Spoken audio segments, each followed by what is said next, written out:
everyone. Thank you for joining us either live or later on through the recording that we will upload. My name is Karen Kwasi, and I work on the marketing and communications team for the Educating All Learners Alliance, or ELA for short, as we often call it.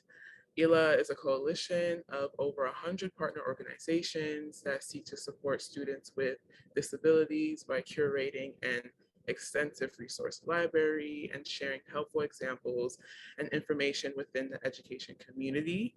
So we are super excited for today's webinar and to be joined by one of our partner organizations, Learning Heroes. We'll be discussing the increase in parent advocacy groups, as well as the benefits of building solid partnerships between educators and parents. And with that, I'll now pass it over to David so he can introduce himself. Thanks, Karen. And hi, everybody, and thanks so much for joining. My name is David Park. I'm Senior Vice President for Strategy and Communications at Learning Heroes. And for those of you who may not be familiar with Learning Heroes, we're an organization that's been around for about 7 years, and we support parents and guardians and caregivers as their child's most effective education advocate. So partnerships are really at the center of everything that we do at Learning Heroes. That's why I was so excited to be a part of this conversation, a new wave, rise in parent advocacy. So we work with national and local parent advocacy organizations. We work with SEAs and LEAs. We work with civil rights organizations. We work with media organizations and a lot of others, all about further engaging parents in their child's academic and social and emotional success. So again, excited to be here and excited to have this conversation with you, Karen, and with the rest of you. Yes, that's really great. So in learning about your organization and the work that you guys do, I noticed a lot of Learning Heroes' research is positioned as beyond the headlines. Why is that? Yeah, so to start out, we do a ton of research, and we have from the very beginning. We decided very early on that, in order to best serve parents and in order to best serve the field, we needed to first start by listening. And so we've done a ton of qualitative and quantitative research with parents and guardians and students and educators over the past 7 years. So we've got great kind of body of longitudinal data that we share with the field. And why we call it beyond the headlines is, and when this is kind of a pet peeve of mine, I have to say, a lot of times I look at the media or I listen to the media and I hear these stories that's really kind of this vitriol, this like anger and this resentment between parents and educators, and it feels like conflict all the time. Where there are the battles in the school board meetings, and there's banning books, and there's this whole CRT thing. And of course, all of those things are going on, and there are some very important conversations going on around some really kind of tough issues. And yet we see a lot of alignment also between parents and educators. And we see these great advocacy organizations and communities across the country, and we don't hear their voices as much. And so what I'm excited about is helping to give a voice to some of these community organizations. We go beyond the headlines in our research. We hear directly from parents and guardians and caregivers and educators in communities across the country about what's really on their minds, what's in their hearts, what they truly believe. And I feel like that we've learned a lot about kind of what is pressing for parents and guardians right now. And a lot of times it's pretty different from what we hear on the news. Yeah, I love that. Giving the parents, giving their point of view, and like you said, beyond the headlines. And I know Learning Heroes has their Parents 2022 data that will be released on June 23rd. Can you give us a sneak peek of what to expect and how this ties into our discussion today? Yeah, thanks, Karen. And I would love to provide everyone here with a sneak peek of Parents 2022. As Karen mentioned, we are releasing this data on June 23rd. So this literally has not been shared. I'm going to go through just kind of a few slides of some of the things that we found based on our latest research, our latest annual research. And I feel like it's probably a good start to this conversation when we talk about the rise in parent advocacy. I think understanding sort of what is our top priorities for parents and guardians right now, will be some good context for that conversation. So I'm going to go ahead and give you a little bit of a preview of what you'll see on June 23rd. On June 23rd, there will be a whole lot more. So we hope that you'll visit our website, which is bealearninghero.org. So that's www.bealearninghero.org, and you'll be able to see the full set of data starting on June 23rd. But first, just a little bit about the survey methodology. This is both a parent survey and an educator survey. It was a nationwide sample of over 1,400 parents and guardians with children in public schools, grades K through 12. It was fielded very recently, so this is really hot off the press. It was fielded in April and May of this year. It was offered in both English and Spanish. We did oversamples among Black and Hispanic parents because we wanted to make comparisons sort of within these specific groups. And so we always do oversamples with Black parents and Hispanic parents. We offer the survey in both English and Spanish, and data were weighted to be representative of public school parents throughout the US. Likewise, the educator survey, we did a nationwide sample of 300 teachers and more than 300 principals in public schools, grades K through 12. Again, it was fielded at the same time, around the same time, April and May of this year. And data also were representative, weighted to be representative of public school teachers and principals in the US.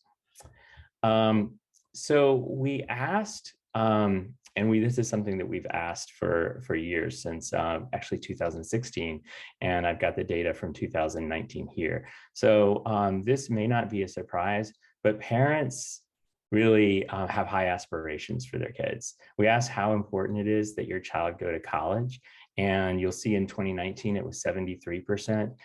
Now, or as of May of 2022, it's 77%. So almost 3/4 of parents, or more than 3/4 of parents, say it's absolutely essential, are very important that their child go to college. And then, let me see, there we go. And you'll see here the breakdown between Black, Hispanic, and white parents. And this is especially true of parents of color. So you look at Black parents, 81% of Black parents say that it's absolutely essential or very important that their child get a 2 or 4 year college degree. 87%, nearly 9 in 10 of Hispanic parents say the same thing. We also see, and this may not be a surprise also, that engagement levels are extremely high. So we asked parents about their involvement in their child's education, whether it was less than last year, and this is based on the last school year. So whether it was less than the school year before, the 2021 school year, or if it was the same or more. And we also asked teachers and principals, what about your time and effort on family engagement? Has it been less than last year? Has it been the same as last year? Or has it been more than last year? So you see the blue line as parents. That's pretty amazing. I mean, 88, even after last year, which we know kind of how much time and effort was spent by parents on their child's education, they say that this school year, the 2021-2022 school year, that 88% say that they spent the same or more time and involvement in their child's education than they did the year before. So 88% versus 10% that saying that they spent less time this year. You look at teachers, 83% of teachers say that they spent the same or more time and effort on family engagement this year than the previous year, and only 15% say less than last year. And principals, similar story, 76%, same or more, and 23% less. So there's a lot of engagement right now with parents and educators on education specifically, and connecting the home and the school. And so we also asked about your involvement in your child's education, what you did this year and what you're very or somewhat likely to do next year. And there's a lot of data on this slide, but some of the things that parents say that they did or they plan on doing. Finding more time to talk to my children about their everyday assignments, 84%, with 83% saying they plan to do that next year. Get a better understanding of what my child is expected to learn at their grade level, similar, 82 and 81%. Seek a better understanding of where my child is academically, 79 and 81%. And it goes on. One of the interesting things, I'm not going to go through all of this data on this slide, but one of the interesting things is the box on the right. And see, we asked parents, and this was this language, we intentionally made it kind of powerful, right? You demand that schools provide better support for students' mental health and emotional well-being going forward. Well, look at that. This year, almost half of parents said they did that, and 60% of parents say they're likely to do that next year. Interestingly, the parents who are most likely to do that, parents whose kids are on an IEP or 504. Demanding that schools provide better support, which we know is so essential after the pandemic. And this is also really interesting. We asked about parent worries. How much do you worry about each of the following as a parent? The thing that topped the list, having politicians who are not educators making decisions about what students learn in the classroom. 68% say they worry some or a lot about that, followed by your child's happiness and emotional well-being, your child experiencing stress or anxiety, and your child being exposed to violence at school. I will say that, remember, this was April and May. It was before the tragic shooting in Uvalde. So I have a feeling if we were to do this survey again, I would expect to see your child being exposed to violence at school at a much higher rate than 60%. And you've probably seen, if you're familiar with Learning Heroes, you've probably heard us talk about this before. And this is the percentage of parents who believe their child is at or above grade level in reading and math. And you'll see kind of the history of this question from 2019 to 2022. And sorry, my dog is chiming in a little bit here too, so hopefully she won't be too bad. And then so you see 92% of parents say that they believe that their child is at or above grade level in math, and from parents 2022, and 93% say their child is at or above grade level in reading. What's interesting is that when we, one of the things that has changed from 2019 to 2022 is there's been a 6% increase in the number of parents who are saying their child is at grade level of math. So there's a little bit more of a realistic view, and an 8-point increase saying at as opposed to above grade level in reading. And then the juxtaposition of teachers who say only less than 6 in 10 teachers think that most of their students will show up prepared for grade level work this year. So there's a significant gap between perception and reality. And finally, wanted to just talk about summer. It's been a long year, and also just kind of one other thing kind of related to the last slide that I showed, so because a lot of people have asked me, well, why do parents have this unrealistic picture of their child's academic performance? And it's really no fault of parents. They're relying on report cards, and most of them say that they get B's and above. And while teachers will tell you report cards are very subjective and they have other measures, parents, this is really what they look at to understand where their child is, how their child is performing. And of course, report cards are important, but there are so many other ways to assess a child's performance, including regular communication with the teacher. So we get to summer and we asked a question about summer. Which of the following actions do you plan to take for your child over the summer? And parents, honestly, after a tough year, they want to ensure that their kids are spending quality time with family and friends, which is perfectly understandable.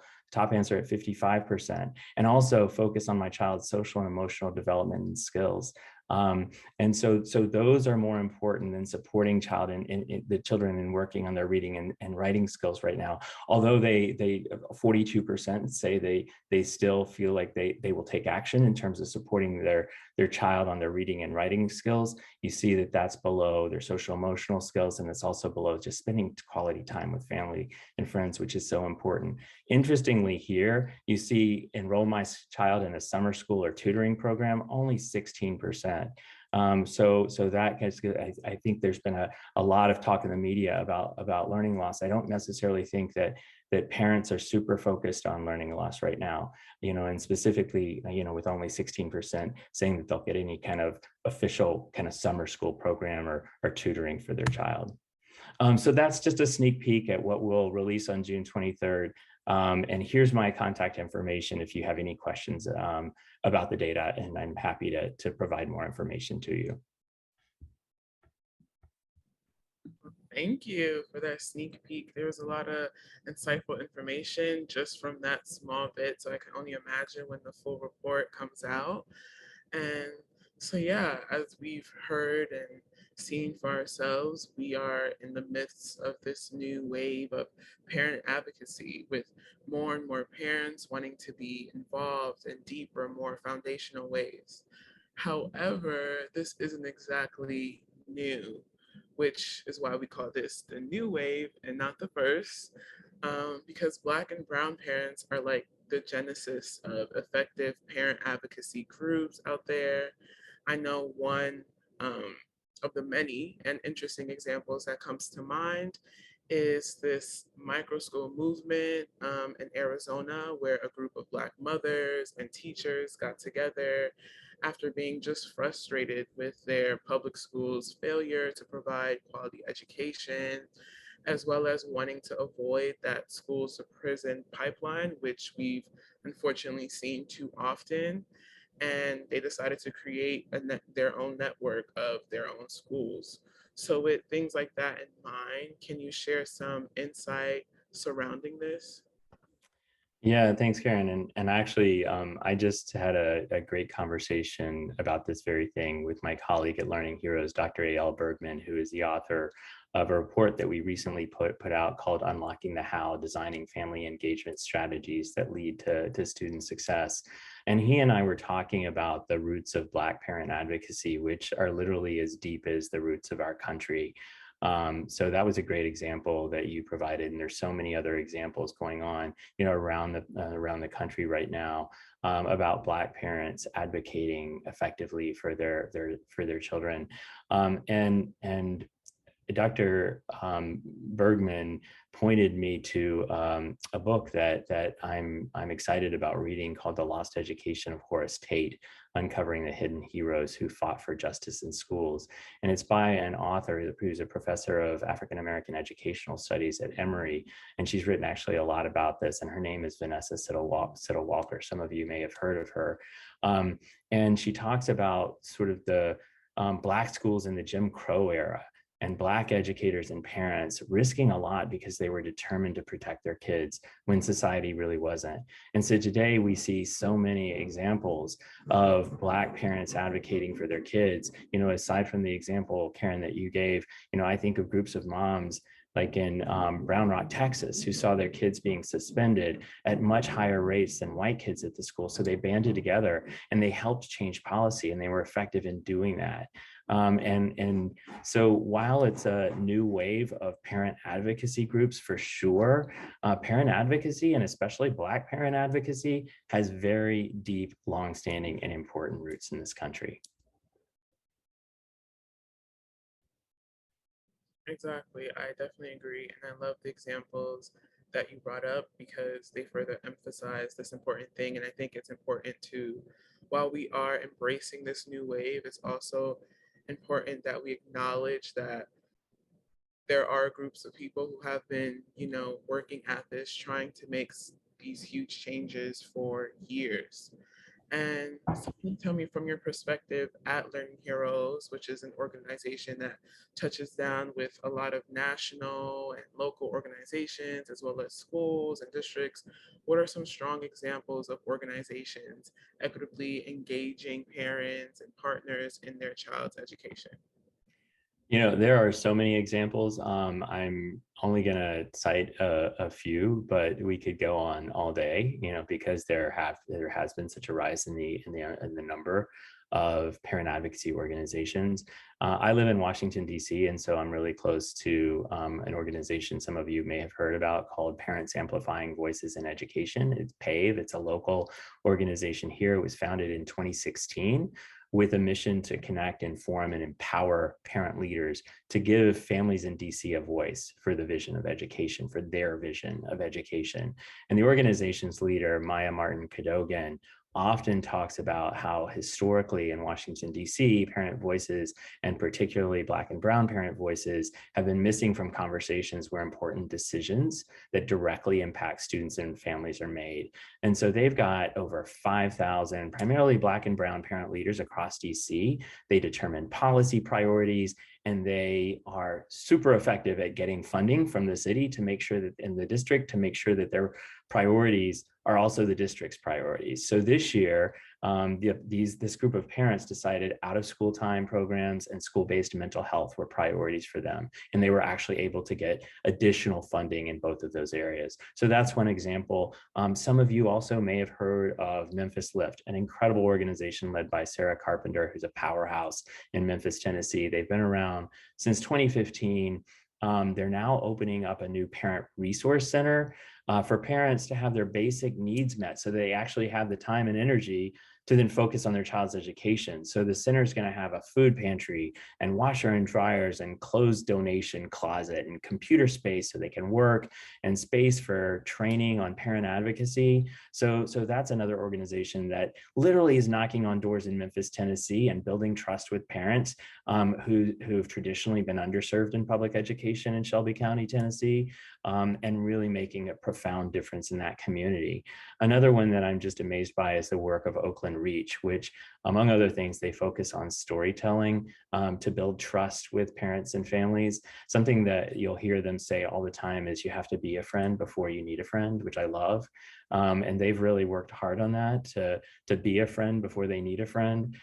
So they conducted a survey before the pandemic and found out that 80% of parents in their community in Oakland worried a lot about their child's reading and literacy levels. And so they worked to ensure that every child had access to online literacy instruction. And this was before the pandemic, to teach kids to read effectively. They then opened what they call the hub and secured 24 partners around the country to provide high quality program to kids around literacy and reading. So there are so many organizations at the local level. I do want to kind of call out one thing, because I know there's been a lot of attention on the great report that was written about the rise in parent education and advocacy groups from Future Ed at Georgetown. And one thing that while I love the report and I think it was spot on, in some ways it was a little disparaging about the National PTA, a national organization. But the national, I think that there is this big tent approach where there are a lot of parent advocacy organizations on the local and national level, and there's room for everybody. And the national PTA yesterday had 300 PTA members on Capitol Hill meeting with federal lawmakers about gun control and gun legislation, specifically requiring a waiting period and comprehensive background checks. So they're making a huge difference in federal policy. And there are also a lot of state and local PTAs that are doing great work. Of course, there are a lot of great other great national organizations that are doing amazing work too, but those are just a few examples. Yeah, and those few examples are like so huge. And I think it's so important to mention that, because with this new wave of the advocacy and fighting for the deep changes is a huge thing. Like, it's no small feat. So I think it's important to see real examples, and especially a lot of the ones that you mentioned are the representatives of them are people from marginalized communities. So it's super important to see that this is like real life examples and that actually can happen if we band together, if we work. And as you said, to be a friend before you need a friend, like, it's so important to see real life examples to encourage people and let them know that it's possible. Granted, it's a huge thing we're trying to do, but it's possible even if it's one small step at a time. So thank you for those examples. And you mentioned earlier about a big tent approach. Can you tell us more about this, and what are some ways organizations can work collaboratively, giving different approaches and areas of focus? Yeah, for sure. I think the most important thing is be open to learning and evolving. And that's why, Memphis Lift has been so effective, in Oakland Reach and so many others. We recently had an online event connected to the release of the new report by Dr. Bergman, Unlocking the How. And we had both Memphis Lift and Oakland Reach talk about sort of what they've learned in working with parents in their communities. And I could just tell that there was almost like a sharing of information between the two organizations. And I talked actually about visiting each other and kind of learning from each other. And so I think that that's what it's really all about. All of these groups know their community really well, but there's always kind of new work that can be done, new approaches that can be taken. And so I think that connecting the dots between these organizations is so critically important. It doesn't mean that all the organizations have to agree. They won't always agree. A lot of times they'll disagree, but they can also learn a whole lot from each other. I also helped launch with grade schools in 2020 an organization or a group called Collective Action Coalition for Families. And so we're kind of having regular meetings about 4 times a year with different organizations. And this is a way for all of us to get together and really learn from each other. And if you'd like more information about that, I'm happy to provide it to you. Yeah. And I know with a lot of this kind of work, especially advocacy work, funding is a huge thing. So, how has the funding landscape changed for parent advocacy organizations? Yeah, so it's changed a lot. I think Carnegie Corporation of New York is really the first philanthropic organization that I know of that kind of really looked at kind of parent advocacy as it seriously, took it very, very seriously, and specifically kind of focusing on listening to parents, which is all the research work that we do and so many other organizations have done as well.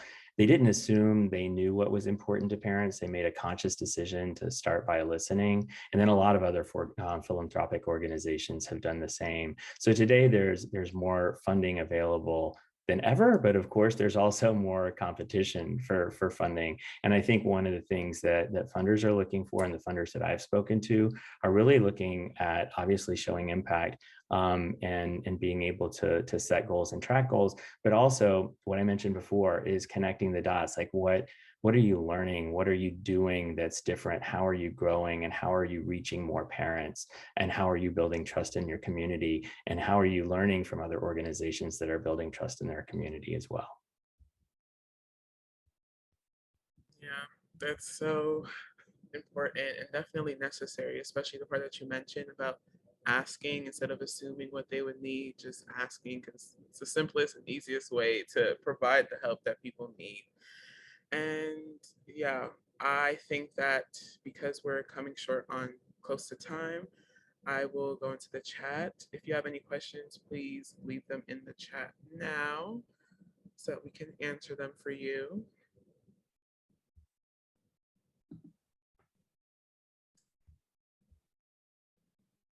In the meantime, maybe, inspire some people to ask a question. I have one of my own. If you could look at a crystal ball, what would you predict in terms of the future of parent engagement and parent advocacy organizations? Yeah, so I think just based on the research that I provided at the beginning, with more parents kind of leaning into their child's education, and more educators taking family engagement really seriously, I think that you'll see a lot more schools and a lot more districts focusing on parent and family engagement, which is so critically important. One of the things that we saw and we mentioned in our report Unlocking the How is that schools and districts that made connections with parents before the pandemic didn't have a lot of the issues that schools that didn't have those connections had. So they really kind of had, and of course the pandemic was tough on everyone, but the schools that had built trust with the community really had an easier time educating all the students in the community through the pandemic. And so that says a lot. And so I think that you're going to see more and more schools really kind of looking into how to develop equitable family engagement practices. And I think that's incredibly rewarding and exciting. Yeah, I agree. And I look forward to this new wave and where it'll continue to grow and the the other little waves that'll come from it. And yeah, that is all we have today. Thank you so much, David, for joining us, for telling us about Learning Heroes, the amazing work that you guys have done. Oh, I see we have a question. If you don't mind answering, I know we're short on time, but yes. What elements do you think are responsible for the 6% point drop from above to at grade level in reading? Yeah, and I also saw when will the survey report be published, and that's on June 23rd. So I think to answer the question about what's responsible for the 6% point drop from above grade level to grade level in reading, I think it's just because parents have had a front row seat in their child's education during the pandemic. And so they're starting to see, I've heard from parents, that they thought their child was reading at grade level, but then, because they've been so close to their education, and then hearing like their third grade child and their first grade child, and one parent said to me, I realized for the first time that, hey, my third grader and my first grader are basically reading at the same level.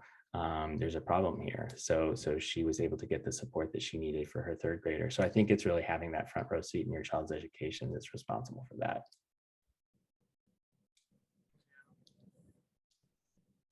And with that, I don't see any more questions. So thank you everyone for joining us. Thank you again, David, for joining us. Thank you for all the information. As mentioned in the chat, we'll be sharing the slides and all the links that we mentioned for the resources today. And thank you. Thanks so much.